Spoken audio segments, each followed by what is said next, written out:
Robert, thank you so much for coming on with us. What can you tell us about what is taking place right now in Georgia? Well, I can tell you that in answer to your earlier suggestion or question that yes, in every election you have oddities which are due to state law, which are due to the fact that elections are such pedestrian, simple matters.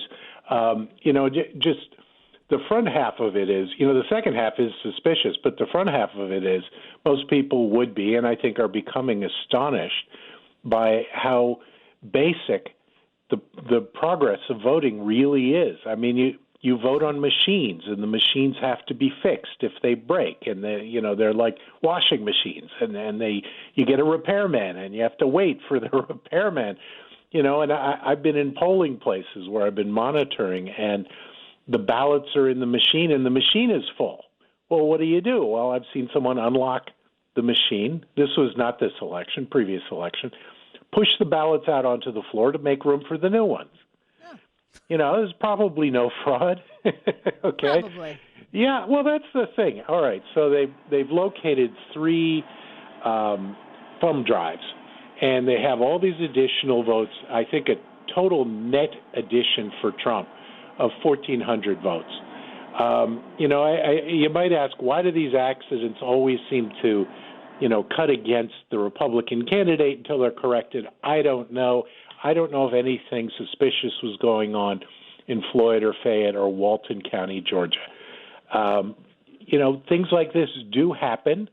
It hasn't made a difference in the margin, and it hasn't made a difference in the margin for the Senate candidates so that they don't have to go to a runoff. But, it is what it is. It's something unusual at a time when we would be rooting for nothing unusual to happen. Robert Popper is lead attorney at Judicial Watch. Robert, I keep seeing the president tweeting out that this recount that's happening in Georgia isn't actually going to solve the issues that he's saying happened. What exactly does that mean? Well, I'm not sure. I'm not sure what they mean. Representing President Trump, is its own full-time job, and I'm not sure what they're alleging or what they're claiming the true problem is. But it's entirely possible that there are problems in basically 4 or 5 counties throughout the country, or that the margins in those counties resulted in the presidential outcome that we have. Now, my own personal view would be that the election was not thrown from Trump to Biden by what went wrong. However, we don't know that. No one who pretends to say that they know what went on is telling you a fact. We need to get to the bottom of every one of these irregularities. That's something I'm absolutely in favor of. I would note that, Hillary was calling President Trump illegitimate up through 2019. Talk about graciously conceding. They didn't. And President Obama's idea of graciously conceding was to commence an investigation against the incoming administration. So, certainly I think it's relatively tame to seek to flesh out these irregularities and understand what happened. It's good for the country. I completely agree. We're speaking with lead attorney at Judicial Watch, Robert Popper. Regardless of the outcome of what we uncover with what we're looking at in Georgia and what we're looking at in Pennsylvania and Michigan and today Wisconsin with the partial recount that the Trump campaign has asked for there, it seems to me we have an election process that is run by the states, so it's going to be different state to state to state to state. Are there obvious fixes that we need to implement across the board right now, that even in 2 years when we have a midterm election, that what we're learning right now as we are looking, with the magnifying glass on these different areas, are there obvious fixes that we can put into place here, or is this going to be a political battle that's to the winner goes the spoils, really? Well, excellent question. I actually think that there are obvious fixes. There are things we can do. I mean, before the fight was over absentee ballots, which is what COVID made this election all about in terms of election law, before that fight, okay, there were sloppy practices and good practices. There were, I think it's a sloppy practice to have early voting that extends for 6 weeks. I think it's a sloppy practice to have same-day registration. You just can't get the proof together in time.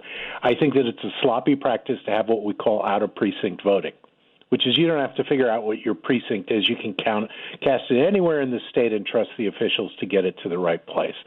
I think it's a sloppy practice not to demand photo identification in order to vote in person. All that being said, it's always been understood since 2005 and the Carter-Baker Commission, that's President Jimmy Carter, okay, since they acknowledged what all voting professionals understand, which is that it's easier to cheat with an absentee ballot. And what this election has shown and what we need to fix is the absentee ballot process. It's easier to cheat. It's easier to misrepresent who you are. You're not likely to be caught as you are if you try to walk into a polling booth and impersonate someone else using fake ID. For me, it's very suspicious to see all of these ballots that are not completely filled out. In other words, just a bunch of ballots where all they did was vote the top of the ticket, the president. That's unusual. You don't do that when you vote,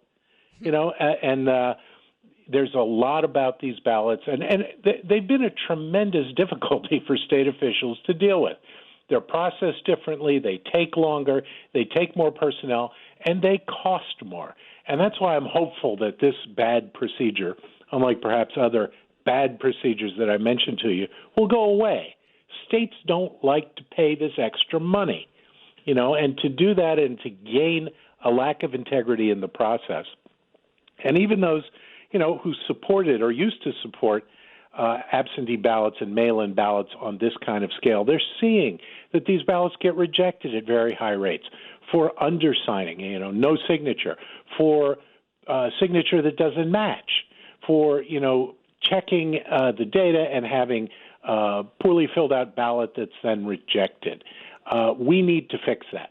That's for me, that's job one going into the next 2 years.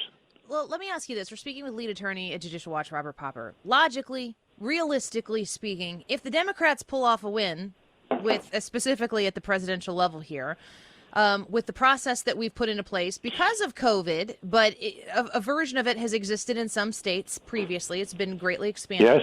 Why in the world would they change it if they're winning with the system that we have? It seems to me that logically, I see people fist pounding the table. We need voter ID. Well, why in the world would these people who are winning with the system right now and they've gained power, why would they ever agree to that? Well, it's not like they're winning peacefully, okay? I mean, there's more lawsuits actually than I can keep track of. Right. And you only need a few to make them think that, this is something that cannot be kept under wraps now that they know what's coming. Now, if we're talking about people who are criminals and intend to commit criminal acts on or around the period of voting, those people have to be given pause by the scrutiny, by the enormous attention that this process has received. It's not like this is going to slide under the radar ever again. It's not like it did this time. So I hear what you're saying.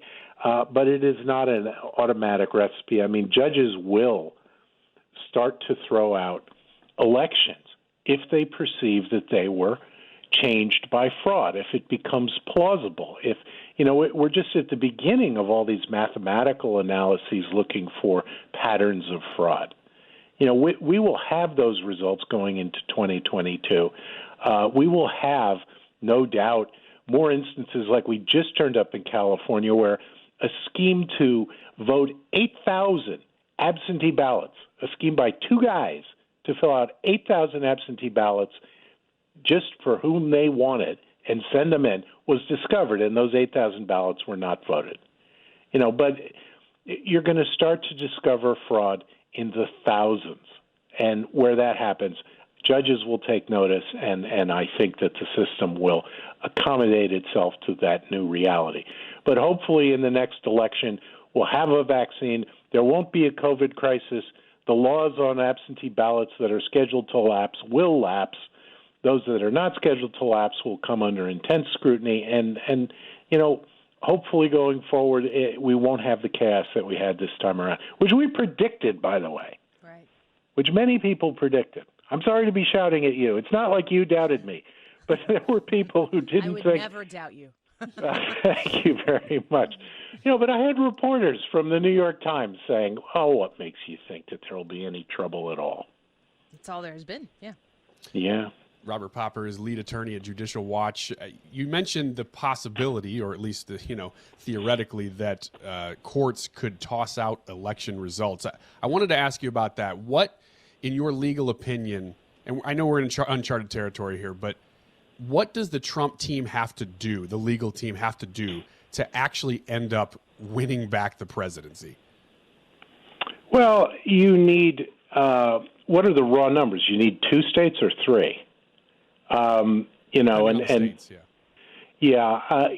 I think just if you're a betting man, the odds of flipping one state, the odds that one state was incorrectly put in a column, that's remote, but not absurdly remote. The odds that 3 were, I think, is very, very remote. But again, that's personal view, and when you're talking about things where I don't have the story in all 50 states, I don't have the story in the 10 swing states, I don't have people on the ground who can tell me what happened in this or that precinct. I wasn't there when people were kept 100 feet away from reviewing what was going on. So I don't know. We don't know, but I don't consider that likely. What do they have to do? I don't know. For example, in Pennsylvania is now a margin of almost 70,000 votes. 10,000 votes were cast absentee. That analysis can't flip the election. There might be something to the analysis of who was allowed in to watch votes or who was allowed to cure votes. I mean, that sort of thing. But it is uncharted, and I'm just making it up at this point. Yeah, and we all are just watching and waiting to see what happens. It's a Hail Mary into the end zone, and we saw what the Arizona Cardinals did this past weekend. So maybe so you're saying there's a chance. Robert Popper, it's always a pleasure to talk with you. We look forward to having you back on the show soon. Anytime. Thanks. You so much.